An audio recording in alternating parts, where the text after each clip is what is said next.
Oftentimes we talk about how they allow or just about allow almost anybody to get into the armed forces and the military, no matter what branch it is. And this story that I'm about to present to you right here is no different, except thanks to, I believe, social media for outing who this person was before he was able to enlist. So this person's name is Christopher Samak, and this guy was going to be in the Marine Corps. However, what hindered him from getting in there, because it got exposed, was when they found out he had ties to these extremist neo-Nazi groups. And this goes back to what I was saying about letting anybody in, because I'm almost certain, without the shadow of a doubt, there are a lot of people that's in the military right now that has those same exact views, but they were able to cover it up before they got in. And a lot of them held on to that and waited until they got out to really say how they feel. The Marine Corps has kicked out a man from its delayed entry program after he admitted that he had belonged to extremist groups before enlisting, the service announced on Wednesday. Christopher Samak became a poolee after enlisting on September 21st, but in November, pictures emerged on social media that appeared to show him attending a rally of white nationalist hate group Patriot Front in Orlando, Florida. So he did get in. He didn't get far, but he did get in. The images were posted by social media accounts associated with the Atlantia anti-fascists. After the pictures appeared online, a spokesperson for Marine Corps Recruiting Command told Task and Purpose in November that the Corps was aware that a poolee may have links to extremist groups and referred further questions to the Corps' 6th Recruiting District, which is headquartered at Marine Corps Recruit Depot, Parris Island, South Carolina. On Wednesday, the district issued a news release announcing that Marine Corps Recruit Station Tampa's executive officer conducted a preliminary inquiry into the poolee's past affiliation starting in early December. During the inquiry, Mr. Samak admitted that he had been affiliated with neo-Nazi and anti-Semite groups active on social media and at activist demonstrations. Samak also claimed that the reason why he did not disclose on his Marine Corps application that he had belonged to these groups was that he had allegedly broken ties with them 1 month before enlisting. I don't believe that crap. So you expect us to believe that you broke ties with them exactly a month before you decided to enlist, which means if he had not enlisted, he would have still been active in those groups. I'm surprised he didn't lie and say that he stopped being with them over a year ago, but then they would have called him up in that lie because they would have saw the post. The only good thing he did was actually admit what he did, but he only did that after he got caught, which means had he not, he would have kept going on. That's why I said I don't believe for any shadow of a doubt, and there's no shadow of a doubt in my mind that he was still very active in these groups. And I would like to know when exactly in the month prior did he stop being active in these groups? Was it a week before he enlisted? 2 weeks? The week of? Yeah, because I don't believe that at all. And I would like to know how far back did they go in their investigation of this guy? When was the last post? What was the last post he made and on what day?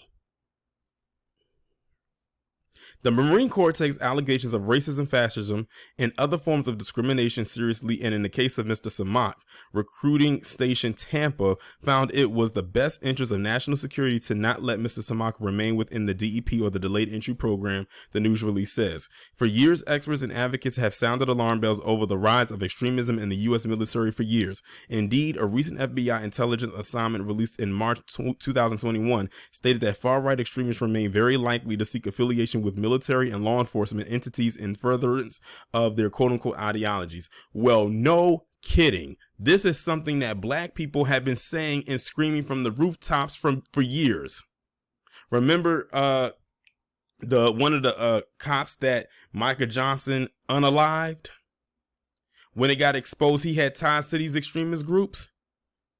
I mean, that's no surprise. That statement, why they said what they said is very true. That's no surprise to black people. That's something we've been saying for a long time, but hey, they don't believe with us when we say it.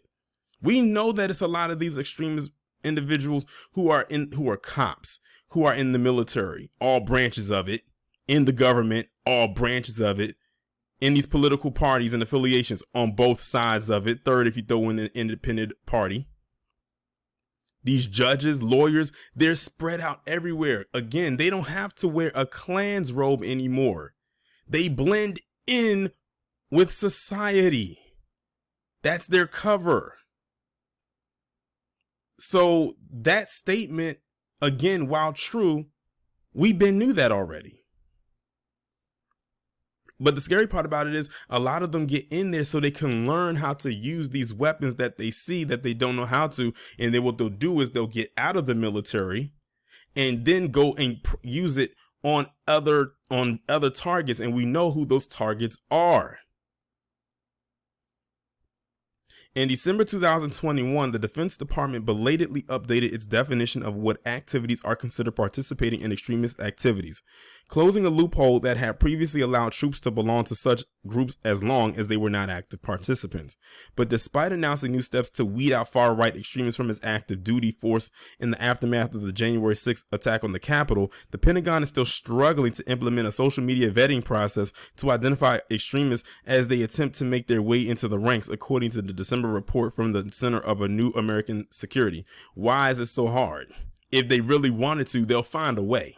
They'll find a way to do anything else, find a way to go through these social media platforms, because that's exactly where they're putting their stuff at. And they're doing it in a lot of these online private groups. Sometimes they be on Facebook, they may be on Twitter. Well, Twitter's way too much of an open platform to really kind of do it.